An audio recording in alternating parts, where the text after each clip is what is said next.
Hi అండి, good morning. Welcome back to మీ తెనాలి అమ్మాయి చేతి వంట. ఇప్పుడు నేను మీకు నెల్లూరు చేపల కూర వండబోతున్నాను. అంటే నెల్లూరు చేపల కూరలో మామిడికాయ వేయకుండా చేయరండి. అంటే నేను ఇప్పుడు మామిడికాయ వేసి చేపల కూర వండబోతున్నాను. ఇవి చాలా రకాలుగా చేసుకోవచ్చు. ఇప్పుడు నేను చేసే ఒక రకం, ఈ మళ్ళీ మామిడికాయ దొరికితే మళ్ళీ వేరే విధంగా మీకు చేసి చూపిస్తాను. సరేనా? ఇప్పుడు ముందుగా నెల్లూరు చేపల పులుసుకి కావలసిన పదార్థములు: చేప ముక్కలండి, పచ్చిమిర్చి, పెద్దుల్లిపాయలు, టమోటాలు, మామిడికాయ ముక్కలు ఇలా తొక్కు తీసుకోకూడదండి. ఇలా కోసుకోవాలి, తొక్కు తీయకూడదు. తొక్కు తీస్తే ఏమవుతుందంటే నీకు ముక్క మిగలదు అసలు. మీకు అల్లం చిన్నులపాయ పేస్టు, చింతపండు, సాల్టు, కారం, పసుపు, కొత్తిమీర, కరివేపాకు, ఆవాలు, మెంతులు, జీలకర్ర, నూనె. దీంట్లో మనం మామూలుగా చెక్క ఒకటి, లవంగ ఒకటి వేస్తాము, కానీ నెల్లూరు చేపల పులుసులో దాదాపు వేయరండి. అందుకని నేను మీకు వేయకుండానే చూపిస్తున్నాను. ముందుగా మనం ఎప్పుడైనా చేపల కూరకి ఎడలపాటి గిన్నె పెట్టుకోండి. ఎప్పుడైతే మనం ముక్కలు పేరిస్తేనే చేపల కూర బాగుంటుంది. అందుకని మనం పొయ్యి మీద గిన్నె పెడుతున్నాం. చేపల కూరకి కొంచెం నూనె ఎక్కువే పట్టుద్దండి. ఇదిగోండి, నేను ఇప్పుడు ఒక 4 స్పూన్ల దాకా నూనె వేస్తున్నానండి. నూనె బాగా కాగనిద్దాం. ఇప్పుడు నూనె కాగింది కదండి, ఇదిగోండి మెంతులు వేసేస్తున్నాం. మెంతులు చేదు రావండి, అంటే మనం మరీ అధికంగా వేసుకుంటే వస్తాయి కానీ లేకపోతే రావు. ఇదిగోండి ఆవాలు, ఇదిగోండి జీలకర్ర. ఎండుమిరపకాయ అవసరం లేదండి, లేదు మీకు కావాలంటే వేసుకోండి అంతే. ఇప్పుడు ఇందులో పెద్దుల్లిపాయలు వేసేస్తున్నాం.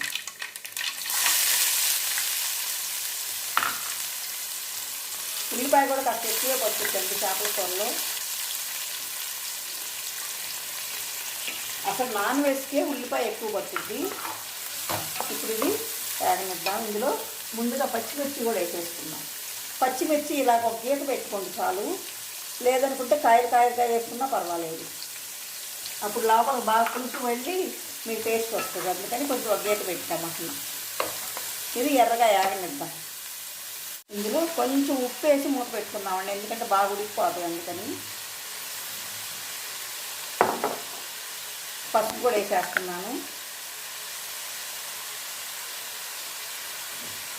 చేపలు ముందే కడిగి పెట్టుకుంటానండి, అన్నీ కూడా. ఏ వస్తువు అయినా సరే ముందు కడిగి పెట్టుకొని రెడీగా ఉంచుకొని మీకు చూపిస్తాను, ఎందుకంటే మళ్ళీ మీకు ఎందుకు టైం వేస్ట్ అని.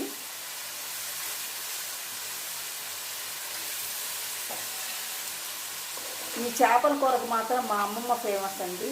మా అమ్మమ్మ మామిడికాయ చేపల కూర బాగుండుద్ది. మరి జ్ఞాపకాలంటే ఇవేనండి. వాళ్ళు ఉన్నా లేకపోయినా మనం చెప్పుకునేది వాళ్ళు చేసే వంటలు, వాళ్ళ పనితీరు, వాళ్ళు వ్యవహరించే విధానం. ఇప్పుడు ఇందులో కరివేపాకు కూడా వేసేద్దాం.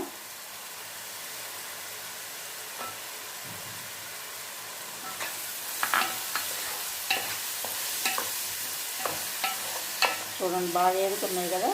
సన్నమంట మీద పెట్టి ఇంకాసేపు ఎర్రగా ఆగనిద్దాం.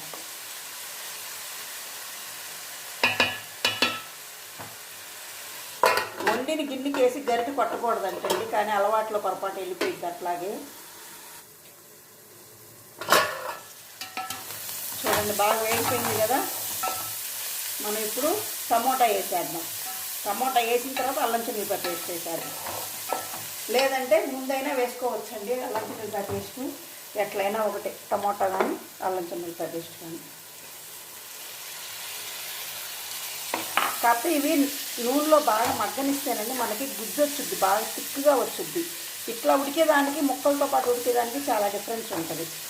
ముక్కలతో ఉడికితే ఏమవుతుందంటే మనకు ముక్క కొంచెం ఎంత ఉడికినా కొంచెం ముక్క కనిపిస్తుంది. ఇట్లా ఉడికితే మీకు ముక్క కనిపించదు. అందుకని ఇదిగోండి కొంచెం అల్లం చిన్నులపాయ పేస్ట్. ఇది ఎంతో కాదండి, చాలా లీస్ట్ అండి. ఇదిగోండి ఒక 1/2 స్పూన్ కూడా వద్దు.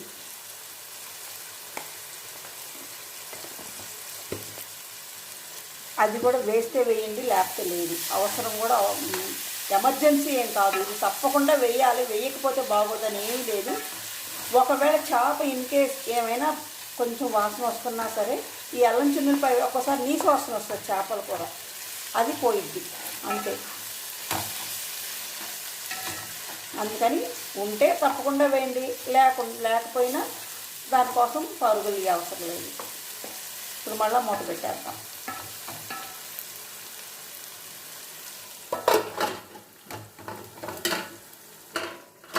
ఇప్పుడు ఒకసారి మూత చూద్దాం.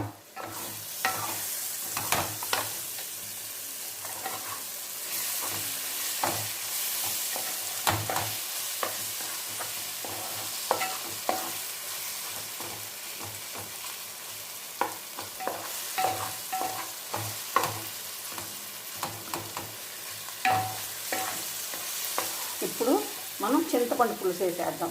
నేను ఎప్పుడు చెప్తాను కదండి, నేను చింతపండు పులుసు పేస్ట్ వేస్ట్ పెట్టుకుంటానని, అందుకని నేను చింతపండు పేస్ట్ వేస్తున్నాను. కానీ మనకి ఎంత అవసరమో దానికన్నా తగ్గించి చింతపండు పేస్ట్ వేయండి, చింతపండు పులుసు. ఎందుకంటే మామిడికాయలో పులుపు ఉంటుంది కాబట్టి ఇది తగ్గించే వేసుకోవాలి. మామిడికాయ వేయకపోతే మనం సరిపోయినంత వేసుకోవచ్చు, మామిడికాయ తప్పకుండా వేసుకుంటున్నాం కాబట్టి ఇది మీరు పులుపు తగ్గించుకోండి. తర్వాత మామిడికాయ పులుపు ఎట్లాగంటే అండి, మీరు చేపల కూర వండిన తర్వాత ఉండే కొద్దీ పులుపు ఊరుద్ది. ఇవాళ కారం కూడా వేసేస్తున్నాను. కారం కామనేనండి, ఎందుకంటే మనం మామిడికాయ వేసినా చింతపండు వేసినా కారం మాత్రం కామన్. తర్వాత ఇంకోటి చెప్తున్నాను, మీరు ఎవరైనా నాన్ వెజ్ తినని వాళ్ళు ఉంటే మీరేం చేస్తారంటే ఇట్లా అన్నీ వేసేసుకొని బాగా కలిపేసుకొని చేపలు వెయ్యక ముందే ఉప్పు చూసుకోండి. అప్పుడు మీకు ఉప్పు పులుపు కారం తగులుతున్నాయి అనుకోండి, సరిపోయింది. ఇప్పుడే మామిడికాయ ముక్కలు వేయకూడదు, ఇప్పుడు వేస్తే మీకు అసలు ముక్క మిగలదు.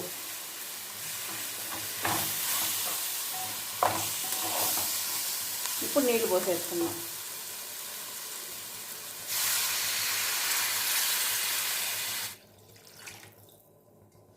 ఇప్పుడు ఈ నీళ్ళను బాగా కలిపెట్టి ఒక్కసారి ఉప్పు చూసుకోండి. ఉప్పు చూసుకుంటే మీకు పులుపు కారం ఉప్పు తెలుసుద్ది. పులుపు కొంచెం తక్కువ ఉండేట్టు చూసుకోండి, ఎందుకంటే మనం మామిడికాయ ముక్కలు మాత్రం మర్చిపోకండి. అంటే ఇది నెల్లూరులో ఉన్న వాళ్ళకైతే తెలుసు, అక్కడ లేకుండా ఇప్పుడు ఇంకెక్కడ నెల్లూరు గుంటూరు జిల్లా ఇంకెక్కడైనా ఉన్న వాళ్ళకైతే తెలియదు కాబట్టి చెప్తున్నా. అంటే గుంటూరు జిల్లా అంటే మా ఊరు కాబట్టి నేను గుర్తుగా చెప్తున్నాను. ఇంక ఏ ఊర్లో ఉన్న వాళ్ళకైనా దీంట్లో కొంచెం పులుపు తగ్గించుకొని చూసుకోండి, ఎందుకంటే మామిడికాయ ముక్క ఉంటుంది కాబట్టి. కొంచెం ఉప్పు పట్టుద్దండి, అన్నీ ఉన్నాయి. ఇప్పుడు కొంచెం సేపు మూత పెట్టేసి తెల్లని వద్దామండి. తెల్లనిచ్చినాకే ముక్క వేయాలి, ముందే వేసేసుకోకూడదు. ఇప్పుడు మూత తీసి చూద్దాం. చూడండి ఎంత బాగా తెలుస్తున్నాయో. ఇప్పుడు ఇందులో ముక్కలు పేర్చేద్దాం.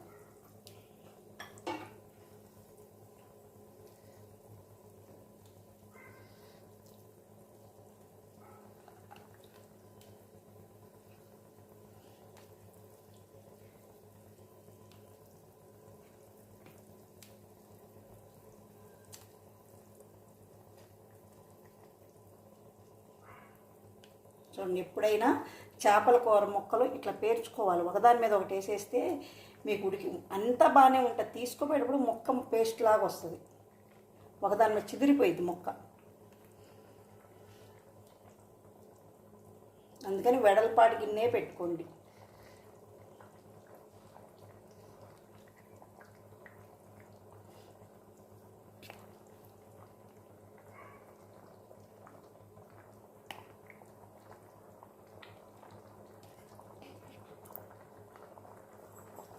అంతా ఒకసారి కలిపేసి మూత పెట్టేస్తాం మళ్ళీ.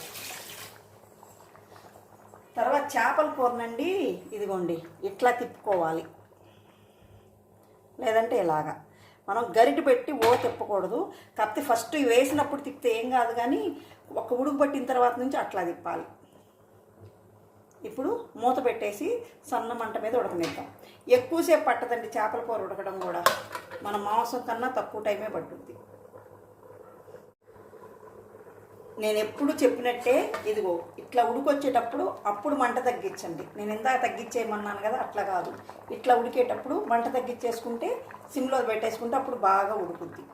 ముందే తగ్గిస్తే మళ్ళీ ఇదంతా వేడే వేసరికి చాలా టైం పట్టుద్దండి. అందుకని ఇప్పుడు సిమ్లో పెడదాం.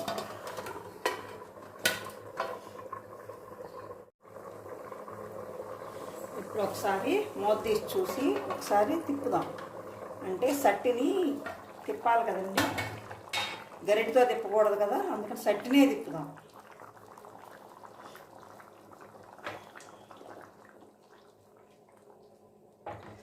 ఇప్పుడు ఇట్లా ఉడుకుతుంది కదా, ఇప్పుడు మనం మామిడికాయ ముక్కలు వేసేద్దాం.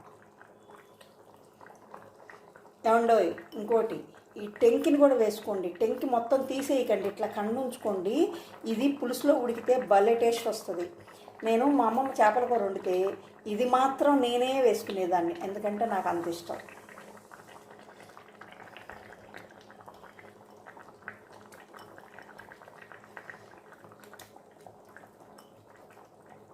ఇప్పుడు మామిడికాయల సీజన్ కాదండి, వస్తున్నాయి కానీ మాకు దొరకటం లేదు ఇక్కడ.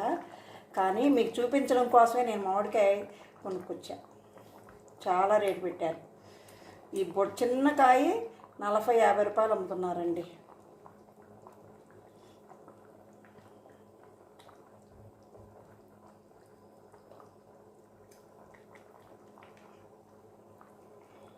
చూడండి, మామిడికాయ కూడా మనం జాగ్రత్తగా పులుసులో పోనివ్వాలి. ఎట్లా పడితే అట్లా అంటే మొక్క చిదిరిపోయిద్ది, అంటే చేప చిదురుద్ది, మామిడికాయ చిదిరేది. ఇప్పుడు మళ్ళీ మూత పెట్టేద్దాం. ఇంకొంచెం సేపు సన్నమంట మీద ఇట్లాగే ఉడకనిద్దాము. బాగా ఆ మామిడికాయ కూడా ఉడికి పులుసు పట్టుద్ది. ఒకసారి మళ్ళీ మూత తీసి తిప్పుదాం. అంటే మధ్య మధ్యలో అలా తిప్పాలండి. మనము చికెను మటన్ అయితే మామూలుగా మనం గరిటతో తిప్పేస్తాం కదా, దీన్ని మాత్రం అలా కాదు, ఇలాగే తిప్పాలి. అంటే ముక్కలు అడుగంటకుండా అన్నీ సమంగా కలుస్తుంటాయి అందుకు. ఇప్పుడు మనం కొత్తిమీర వేసేసేద్దాం. ఇదిగోండి,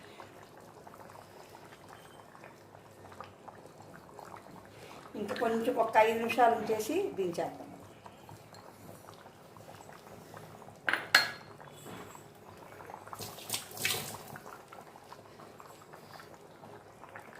చూడండి, నూనె కూడా పైకి వస్తుంది కదా.